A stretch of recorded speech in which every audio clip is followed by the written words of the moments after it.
اللهم صل على محمد وعلى محمد.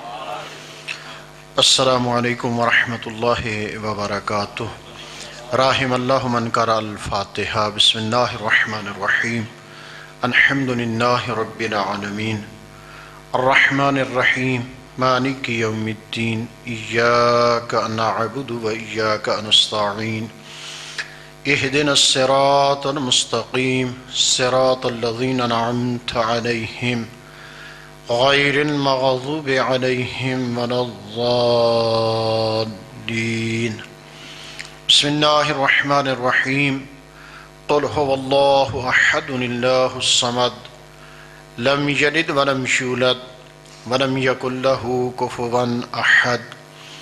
بسم الله الرحمن الرحيم. قل هو الله أحد الله الصمد لم يلد ولم يولد ولم يكن له كفوا أحد. بسم الله الرحمن الرحيم. قل هو الله أحد الله الصمد لم يلد ولم يولد ولم يكن له كفوا أحد. بسم الله الرحمن الرحيم. إنا أنزلناه في ليلة القدر وما أدراك ما ليلة القدر.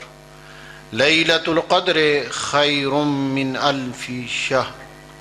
تنزل الملائكة والروح فيها بإذن ربهم من كل أمر. سلام هي حتى مطلع الفجر. اللهم بارك ثوابها إلى أرواح المؤمنين والمؤمنات سيما إلى أرواح المرحومين البانيين والحاضرين وسيما إلى أرواح الشهداء ملة جعفرية وسيما إلى روح برفتو مرحوم مغفور سید باقر کاظمی ومرحومہ مغفورہ والدہ سید باقر کاظمی. اللهم اغفرهم واحشرهم مع النبی وآلہ الطہار. اللہم صل علی محمد وآل محمد. نعرہ تکبیر اللہ اکبر. نعرہ رسالت یا رسول اللہ. نعرہ حیدری، حسینیت، یزیدیت، تعجیل ظہور امام زمان بلند تر صلوات. اللہم صل علی محمد. ماشاء اللہ لا حول ولا قوة الا باللہ العلی العظیم.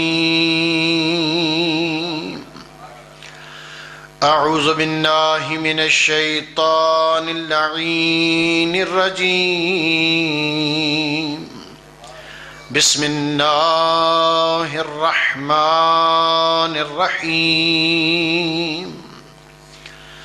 الحمد لله رب العالمين الذي خلق الموت والحياة ليبلوكم أيكم أحسن عملا.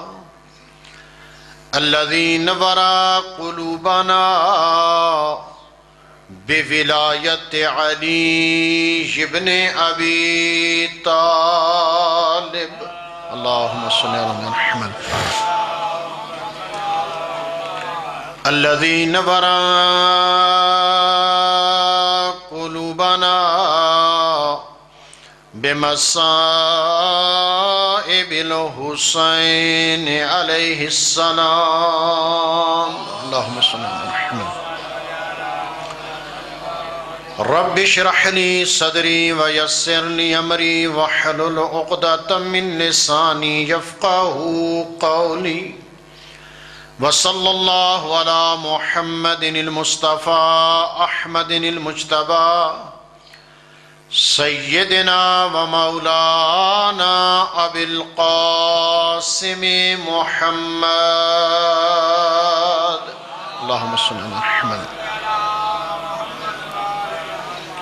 وآلہ الطیبین الطاہرین المعصومین المنتخبین المظلومین الذین اذهب اللہ عنہم الرجس وطہرہم تطہیرا.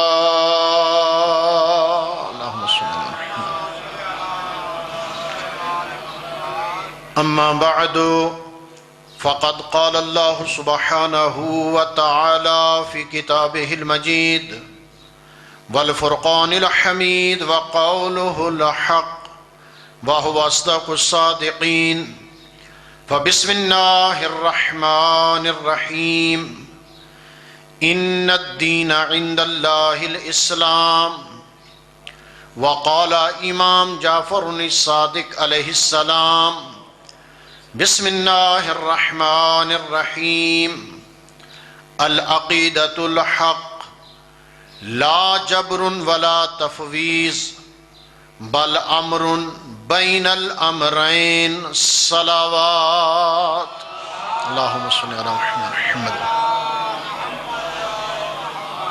انتہائی واجب الاحترام بزرگان عزیزان ارجمندان توحید فرزندان امام زمان عجل اللہ تعالی فرجہ الشریف، بارگاہ احدیت و سمدیت میں دعا گو ہوں خلا کے دو عالم لم یزل لا یضال آپ سب احباب کا یہاں تشریف فرما ہونا، قدم با قدم پردہ میں ماؤں بہنوں اور بیٹیوں کا تشریف فرما ہونا، سب عزادار اور عزاداران سیدہ کو پرسہ پیش کرتا ہوں آج کے یوم شہادت امام جعفر الصادق علیہ السلام کا، اور دعا گو ہوں کہ خالق آپ کو قدم با قدم اجر عظیم اجر جزیل عطا فرمائے، اور بانیان نے صف عزا بچھائی خالق ان کے رزق جان مال میں خیر و برکت عطا فرمائے، مرحومین کے درجات کو بلند فرمائے، بزرگ کا سایہ قائم و دائم رکھے، صحت و سلامتیاں عطا فرمائے،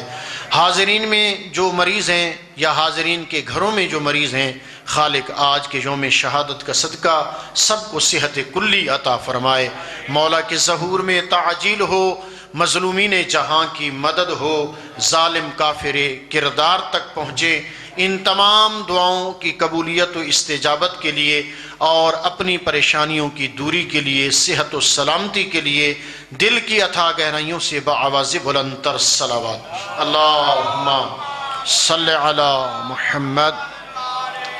حضرات محترم، آج کا دن کسی تعارف کا محتاج نہیں ہے، ابھی آپ نے بہت ہی باعظمت علمی گفتگو سماعت فرمائی اور ایک ایک لمحہ سعادت عظمیٰ کا حصول کیا۔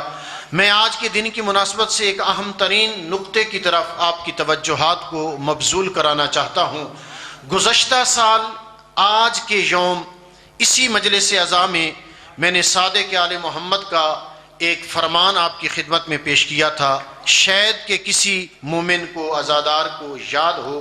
میں نے عرض کیا تھا صادق آل محمد کے پاس ایک شخص اپنے بیٹے کو لے کر آیا اور آ کر عرض کی یبنا رسول اللہ، میرے بیٹے کو تعلیمات دیجئے، فقہ سکھائیے، علوم سے آگاہ و آشنا کیجئے۔ میرے آقا نے فرمایا یہ بتلا تو نے اپنے بیٹے کو کوئی ہنر سکھایا ہے؟ توجہ ہے آپ کی؟ عرض کی مولا نہیں، ہنر تو نہیں سکھایا۔ میرے آقا نے فرمایا پہلے جا اس کو ہنر سکھا، پھر دین کی تعلیم دلوا، تاکہ وہ کسی کے سامنے ہاتھ نہ پھیلائے، خودداری کی زندگی بسر کر کے دین حقہ پہ عمل کر کے اللہ کی بارگاہ میں سرخرو ہو جائے۔ اور آج امام کی عظمت کا زبان اطہر سے نکلا ہوا ایک دوسرا کلمہ ہدیتاً پیش کرنا چاہتا ہوں، بڑی توجہ کا طالب ہوں۔ میرے آقا ارشاد فرماتے ہیں، اگر توجہ فرمائی تو آج کی مجلس کا ثمر مل جائے گا۔ میرے آقا ارشاد فرماتے ہیں بے دین عالم اور دیندار جاہل کی اسلام کو ضرورت نہیں ہے۔ توجہ فرمائی آپ نے، امام نے کیا ارشاد فرمایا؟ بے دین عالم، یعنی عالم تو ہے، علم تو رکھتا ہے، لیکن علم پہ عمل پیرا نہیں ہے، وہ بے دین عالم ہے۔ اور ایسا دیندار جو عمل تو کر رہا ہے لیکن جہالت کی زندگی بسر کر رہا ہے، میرے مولا فرماتے ہیں بے دین عالم اور دیندار جاہل کی اسلام کو ضرورت نہیں ہے۔ اگر تم دیندار ہو تو پھر علم ہونا چاہیے، اگر تم عالم ہو تو تمہیں دیندار ہونا چاہیے۔ لہذا امام نے دین اور علم کو لازم و ملزوم قرار دے دیا، چولی دامن کا ساتھ بن گیا۔ جہاں علم ہوگا وہاں پہ عمل، اور جہاں پہ عمل ہوگا وہاں پہ علم، یہ جدا نہیں ہے۔ آپ ایک علمی محفل میں، علمی مجلس میں، علماء کی مجلس میں تشریف فرما ہیں، ایک طالب علم ہونے کے ناطے سے عرض گزار ہو رہا ہوں کہ دنیا میں 3 نظریات سامنے آئے، اور یہ تعلیمات ہمیں صادق آل محمد نے عطا کی۔ 3 نظریات سامنے آئے، ایک جبر کے قائل ہوئے، دوسرے تفویض کے قائل ہوئے۔ یہ دونوں افراط و تفریط بن گئے۔ صادق آل محمد نے جو اصول دیا اسے حق بنا کر امر کر دیا، اور دنیا میں اسی کو شہرت ملی، اور وہی اللہ کی بارگاہ میں قابل قبول ہو کر فقہ جعفریہ قرار پایا۔ ہے آئے علی، ان الدین عند اللہ الاسلام، اللہ کے نزدیک پسندیدہ دین دین اسلام ہے، جس کی ڈیفینیشن صادق آل محمد نے ان لفظوں میں فرمائی، اور فرمایا لا جبر ولا تفویض بل امر بین الامرین۔ نہ جبر ہے نہ تفویض، بلکہ ان کے درمیانی صورت کا نام دین اسلام ہے۔ جبر رکھنے والے کون ہیں؟ ایک گروہ اشاعرہ ہے، دوسرا گروہ معتزلہ ہے، اور تیسرا گروہ حق امامیہ شیعہ خیر البریہ ہے۔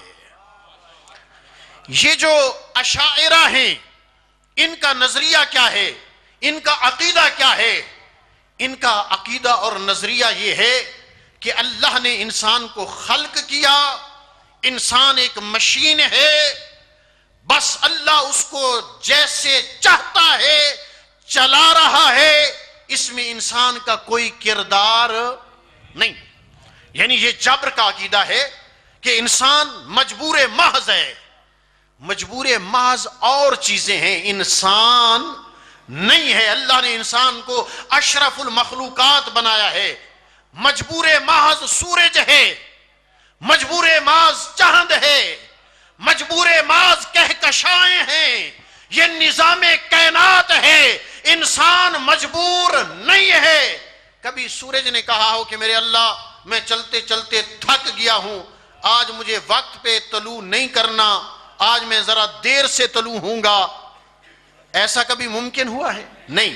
یہ مجبور محض مخلوق ہے، جس کے اللہ نے جو سپرد کیا ہے اس نے وہی سر انجام دیا ہے۔ تو یہ اشاعرہ کا عقیدہ یہ ہے کہ انسان مجبور محض ہے، ایک مشین ہے، اللہ نے جیسے خلق کیا وہ خود جیسے چاہتا ہے یہ چل رہی ہے، اس کا ذاتی کوئی عمل دخل نہیں۔ دوسرا گروہ معتزلہ ہے۔ ان کا عقیدہ کیا ہے کہ اللہ نے، ان کو مفوضہ بھی کہا جاتا ہے، کہ اللہ نے انسان کو خلق کرنے کے بعد سب کچھ اس کے تفویض کر دیا ہے، اس کے قبضہ قدرت میں دے دیا ہے، جو کرتا ہے یہ اپنی مرضی سے کرتا ہے، اس میں اللہ کا کوئی عمل دخل نہیں، جو بھی کرتا ہے انسان خود کرتا ہے۔ اشاعرہ جبر کے قائل ہو گئے، اور معتزلہ تفویض کے قائل ہو گئے۔ میں قربان جاؤں عظمت صادق آل محمد پہ، کیا اصول عظمت عطا کر دیا میرے آقا صادق آل محمد نے، زبان صدق سے ارشاد فرما دیا لا جبر ولا تفویض بل امر بین الامرین۔ نہ انسان مجبور محض ہے، نہ بالکل خود اپنی ذات کا یہ مالک ہے، بلکہ امر بین الامرین ہے۔ جیسے صادق آل محمد کے بابا علی ولی کے پاس ایک شخص نے آ کر سوال کیا، مولا کیا اللہ نے انسان کو فاعل مختار بنایا ہے؟ امام نے فرمایا ہاں فاعل مختار بنایا، لیکن ایک حد تک۔ مولا کیسے؟ امام نے فرمایا تو میرے سامنے کیسے کھڑا ہے؟ عرض کی مولا دو ٹانگوں پہ، دو پاؤں پہ۔ میرے مولا نے فرمایا ایک پاؤں کو زمین سے اٹھا لیا۔ تھوڑی دیر کے بعد امام نے فرمایا یہ پہلا پاؤں جو اٹھایا ہوا ہے اسے بھی زمین پہ نہ رکھ، اور دوسرا بھی اٹھا اور اپنے آپ کو قائم رکھ۔ عرض کی مولا یہ میری قدرت میں نہیں ہے، یہ میری طاقت سے میں نہیں ہے، اس پہ میں قادر نہیں ہوں، میں طاقت نہیں رکھتا۔ امام نے فرمایا بس سمجھ لے اللہ نے تجھے اتنا آزاد اور اختیار دیا ہے اور اتنا مجبور بنا دیا ہے کہ تو اپنی مرضی سے پھر دوسرا پاؤں پر یک وقت نہیں اٹھا سکتا۔ جتنا آپ تیز چلیں گے، دوڑیں گے، بھاگیں گے، ایک قدم زمین پہ ہوگا، دوسرا اٹھا ہوا ہوگا، دوسرا زمین پہ آئے گا، پہلا اٹھ جائے گا۔ امام نے فرمایا لا جبر ولا تفویض بل امر بین الامرین۔ اللہ نے انسان کو فاعل مختار بنا کر حدود اور قیود کا احاطہ کر دیا۔ فرمایا اس راہ کو اختیار کر کے چلے گا یہ تیرے لیے صراط مستقیم ہے، اور اس راہ پہ چلے گا یہ تیرے لیے جہنم کا راستہ ہے، یہ تیرے لیے پستی کا راستہ ہے۔ رہبر معظم نے عصر حاضر کو ملحوظ خاطر رکھتے ہوئے بہت قیمتی جملہ ارشاد فرمایا یہ ہر شخص کی پاکٹ میں، ہر شخص کے ہاتھ میں ایک آلہ ہے، یہ سیل ہے، یہ موبائل ہے، اس کا استعمال یہ سوشل وار ہے، سافٹ وار ہے، یہ ایک مخفی جنگ ہے۔ جو اسے اپنے یوز میں لائیں اور مثبت کردار ادا کریں، اور قبلہ رہبر معظم نے قیمتی جملہ ارشاد فرمایا عمار یاسر جیسا عقیدہ ہو اور مالک اشتر جیسا استحکام ہو تو یہ بہت بڑی جنگ میں فتح حاصل کر سکتا ہے۔ اللہ اکبر، یا رسول اللہ، یا علی، اللہم صلی علی محمد و آل محمد۔ وقت کے دامن میں گنجائش نہیں، بس یہ پیغام ہے، اور ہر طالب علم سے، ہر عالم سے ایک ایک پیغام لے کر جائیے، اپنی زندگیوں میں نافذ کیجئے۔ آج کے دن کا یہ بہت بڑا استفادہ ہوگا، روح صادق آل محمد شاد ہوگی، شفاعت کا ذریعہ قرار پائے گا۔ عزاداران مظلوم کربلا، صادق آل محمد کی خدمات روز روشن کی طرح عیاں ہیں۔ میرے آقا مسند امامت و ولایت پہ بیٹھ کر عصر حاضر کے لیے، ہمارے زمانے کے لیے ایک جملہ ارشاد فرماتے ہیں، لو ادرکت قائم آل محمد، اگر میں زمانے کے امام کو درک کر لیتا تو میں صادق آل محمد، قائم آل محمد کی خدمت میں زندگی کو گزار دیتا۔ اللہ اکبر۔ ہر مجلس میں اپنے زمانے کے امام کو ضرور یاد کیجئے۔ امام صادق نے یہ فرمایا کہ اگر میں قائم آل محمد کے زمانے میں ہوتا، میں جعفر صادق خدمت قائم آل محمد میں اپنی زندگی کو بسر کر دیتا۔ ہم تعلیمات صادق آل محمد سے آشنا ہو کر عصر حاضر کو، اپنی زندگیوں کو، اپنی تمام ایکٹیویٹیز کو قائم آل محمد کے سپرد کر دیں، اور اپنے اعمال کو ایسے مزین اور مرصع کریں کہ جب شب جمعہ، ہر شب جمعہ ہمارا نام اعمال قائم آل محمد کی خدمت میں پہنچے، امام کی زبان اطہر سے ہمارے حق میں دعائے خیر ہو۔ وہ کتنا سعادت مند مومن عزادار ہوگا، وہ کتنی عظمت والی کنیز زہرا ہوگی، وہ عزادار حسین ہوگی جو زمانے کے امام کی زبان سے دعائے خیر کے جملے کا استحقاق رکھے گی۔ وہ کتنی باعظمت ہوگی۔ شب جمعہ کو امام زمانہ کے ساتھ منسوب کیا کرو، یوم جمعہ کو دعائے ندبہ کے ساتھ امام زمانہ کے ساتھ مربوط ہو جایا کرو۔ قائم آل محمد کی تعلیمات جو ہمارے لیے ہیں وہ قائم آل محمد علیہ السلام کے لیے ہے۔ اپنے زمانے کے امام کو ہم نے پہچاننا ہے۔ نبی معظم نے ارشاد فرما دیا، من مات ولم یعرف امام زمانے مات میتۃ الجاہلیہ، جو مر جائے اور اپنے زمانے کے امام کو نہ پہچانے اس کی موت جہالت کی موت ہے۔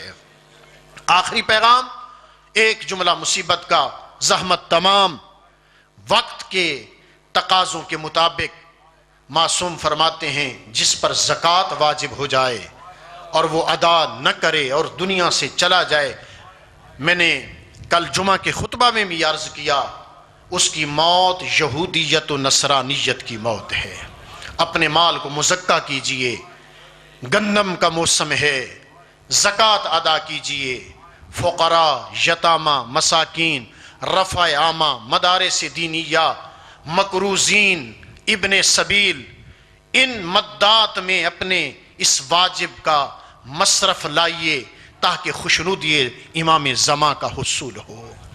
عزادارو، ابھی آپ سماعت فرما رہے تھے، صادق آل محمد نے کربلا کو کبھی فراموش نہیں کیا۔ ایک مرتبہ ظالموں نے صادق آل محمد کے گھر کو آگ لگا دی۔